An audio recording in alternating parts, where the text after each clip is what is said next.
ওম কৃষ্ণায় বাসুদেবায় দৈবকী নন্দনায় সনন্দ গোপকুমারায় গোবিন্দায় নমো নমঃ নমো পঙ্কজ নাভয় নমো পঙ্কজ মালিনে নমো পঙ্কজ নেত্রে নমস্তে পঙ্কজ গায় বসুদেব সুতং কৃষ্ণং কংকং সানুরমর্দনং ও দেবকী পরমানন্দ কৃষ্ণং বন্দে জগৎ গুরু হরি রাম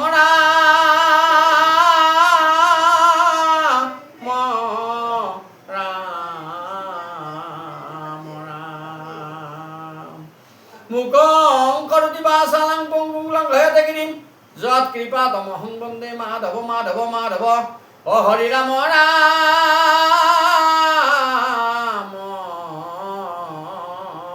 রাম রাম। ওম নমো ভগবতে বাসুদেবায়। ওম নমো ভগবতে বাসুদেবায়। ওম নমো ভগবতে বাসুদেবায়। সদাৰ ভাগৱত প্ৰেমী ভক্তপ্ৰাণ সমূহ বাপ বান্ধৱ, আমি আই মাতৃ তথা এই বিশ্ব ব্ৰহ্মাণ্ডৰ সমস্ত জীৱৰ প্ৰতি আমি প্ৰেম সহকাৰে ভক্তি সহকাৰে শ্ৰদ্ধা সহকাৰে আমাৰ ধৰিছোঁ হওক। উৰণ বুৰণ গজল ভগত চাৰিমুঠি জীৱন মংগলৰ কাৰণে আমি এই ভাগৱতৰ যিটো চৰ্চা শ্ৰৱণ কীৰ্তন আমি কৰিছোঁ। সকলোৰে মংগল কামনা কৰি সকলোকে প্ৰভু ভগৱন্তৰ প্ৰেম ভক্তি প্ৰদান কৰক, শ্ৰদ্ধা প্ৰদান কৰক, সুখে সন্তোষে তেখেতৰ এই বিনন্দা সৃষ্টিত বসবাস কৰাৰ কাৰণে তেখেতে আশীষ প্ৰদান কৰক। তাৰে কামনাৰে আমি এই ভাগৱতৰ পাঠ আৰম্ভ কৰিছোঁ। আমি অকণমান খণ্ড হিচাপে বস্তুখিনি এই চেনেলৰ জৰিয়তে প্ৰচাৰ কৰা হৈছে, আৰু যদি আমাৰ কিবা দোষাদোষ হয়, ভুল ত্ৰুটি হয়, মানুহ মাত্ৰে ভুল হয়, আপোনালোকে সকলো দোষ উলিয়াই দি আমাক এই প্ৰভু ভগৱন্তৰ প্ৰেম ভক্তি বা প্ৰেম ৰসত আপ্লুত হোৱাৰ কাৰণে যেনে সুবিধা প্ৰদান কৰে তাৰ কামনা কৰিছোঁ। কৃষ্ণ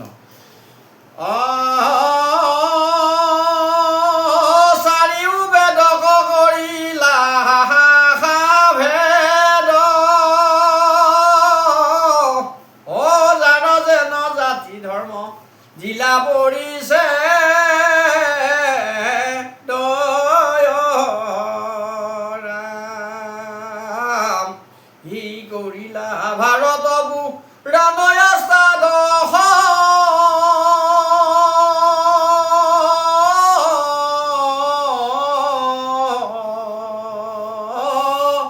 জগততে ব্যাপিলা তোমাৰ মহাজ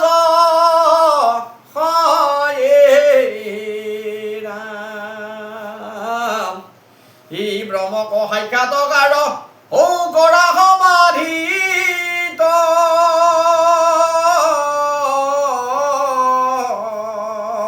তথাপি তোমাৰ কেনে অসন্তুষ্টি চিত্তয়াৰাম,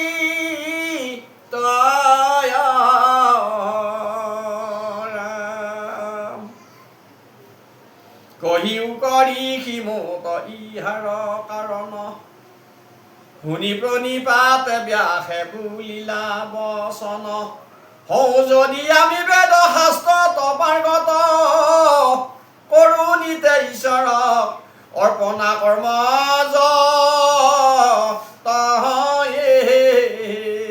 ৰাম, মহাজ্ঞান পৰিপূৰ্ণ আমি জগত প্ৰখ্যাত, সন্ত সমাধিত ব্ৰহ্ম আপুনি সাক্ষাৎ, তথাপি নুগুচয় মোৰ মনে সন্তোষ, নপাবি মৰি শিকিবা অকৰিয়া দোষ। এতিয়া সেই ব্যাসে নাৰদক লগ পাই তেখেতৰ যিটো মনৰ বেমাৰ, এই বেমাৰ কথাখিনি অৱগত কৰিছে যে প্ৰভু, মই চাৰিখন বেদক মই ভাগ কৰি কৰি বিভিন্ন প্ৰকাৰৰ মই মানুহৰ মনলৈকে বিভিন্ন প্ৰকাৰৰ ভক্তি তথা পূজা পাতলৰ বিষয়ে মই অৱগত কৰালোঁ, আৰু মই ব্ৰহ্মকো সাক্ষাৎ কৰিব পাৰোঁ। হৃদয় পদ্মত মই ব্ৰহ্মক সদায় সমাধিত মই স্থাপন কৰিব পাৰিছোঁ।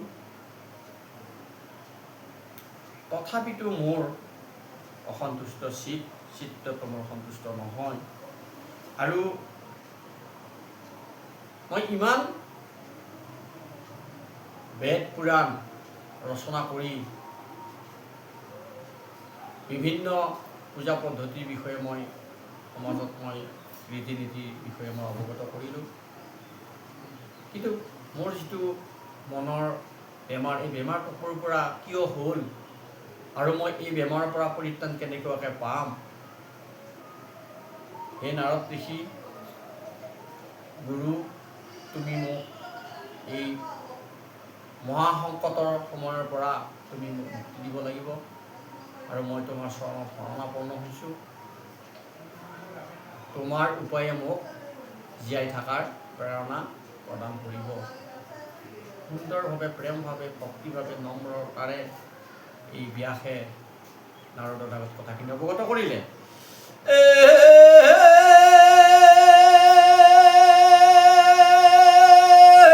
আৰু তথাপি নুগুচে মোৰ মনায়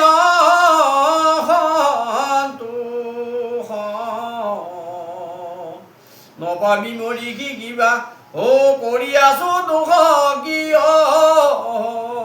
ৰাম, আপুনি অগাধ পুদ অভয় অৱতাৰ, পুছো তোমাত কয়ো অকাৰণ ইহাৰ। তুমি অংশ অৱতাৰ, 24টা ভগৱন্তৰ অৱতাৰ, তাৰে মুখ্য 10টা। এই 24টা অৱতাৰৰ ভিতৰত নাৰদো এটা অৱতাৰ অংশ। গতিকে তুমি ঈশ্বৰৰ অংশ। মোৰ কি দুখ হ'ল, মোৰ কি ভুল হ'ল, মই কি কৰিলোঁ, এই কথাখিনি তুমি জানা প্ৰভু। গতিকে মোক তুমি কথাখিনি ক'ব লাগে। আৰাম এই নাৰদ বদতি মহা ঋষি শুনা ব্যাস, তুমি কি কৰিলা হবে এই জগতকে নাহকিয়ে ৰাম, নিৰন্তৰে পশুৰৰ লৱাইলা তুমি প্ৰাণ, নাহি মন্দ কৰ্ময়াৰ ইহাৰ মান, আকস্মিতে লোকক কৰাইলা হিংসা ধৰ্ম, নুবুজিলা তুমিও বেদৰ তত্ত্ব মৰ্ম, গৰিহিত কৰ্মকো কৰিলা ধৰ্ম বুলি, তোমাৰ বচনে লোক নাখিলা মূলি। তেতিয়া আস্তেকে নাৰদে কৈছে যে ব্যাস, তুমি বহুত গৰিহিত কাম কৰিলা। কিয়?